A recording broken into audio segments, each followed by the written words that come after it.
FTPC వాళ్ళు ఇక్కడ super star Krishna awards 2025 అనేవి అవార్డ్స్ అందరికీ ప్రధాన మహోత్సవం అనేది జరుగుతుంది. ఇక్కడ మీడియాలో ఉన్న వ్యక్తులకు కావచ్చు, అలాగే చిత్రసీమలో ఉన్న వ్యక్తులకి, అలాగే సమాజపరంగా మనకి బయట సేవ చేసే వాళ్ళకు కూడా ఇక్కడ అవార్డ్స్ ఇవ్వడం జరుగుతుంది. సో ఇందులో భాగంగా మనతో పాటు ఇంటీరియర్ డిజైనర్ శ్రీదేవి గారు అయితే ఉన్నారు. తనకి బెస్ట్ ఇంటీరియర్ డిజైనర్ అవార్డు అయితే వచ్చింది. కృష్ణ గారి అవార్డు తీసుకోవడం తన మాటల్లోనే విన్నాం. తనకి ఎలా అనిపిస్తుంది, ఈ ఫీలింగ్ ఎలా ఉందో మనం తన మాటల్లోనే అడిగి తెలుసుకునే ప్రయత్నం అయితే చేద్దాము. హాయ్ అండి. Hi. First of all congratulation మీకు. సూపర్ స్టార్ కృష్ణ అవార్డు మీరు సొంతం చేసుకున్నారు. సో మీకు ఎలా అనిపిస్తుంది ఈ అవార్డు తీసుకోవడం? మా ప్రేక్షకుల కోసం వినిపిస్తారా?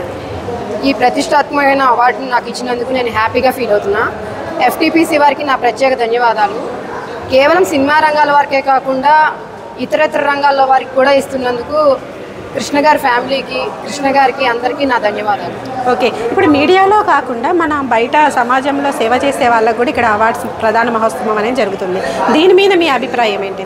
ఇలా ఇవ్వటం పైన నేను కూడా హ్యాపీగా ఫీల్ అవుతున్నాను. అందరికీ ఎంకరేజ్మెంట్ చేస్తున్నందుకు FTPC వారికి నా ప్రత్యేక ధన్యవాదాలు. Okay, thank you very much అండి. Very best. నాకు ఈ అవకాశాన్ని ఇచ్చినందుకు NR న్యూస్ వాళ్ళకి, మిగతా న్యూస్ ఛానల్ వారందరికీ నా ధన్యవాదాలు. Okay, thank you. All the best. Thank you so much.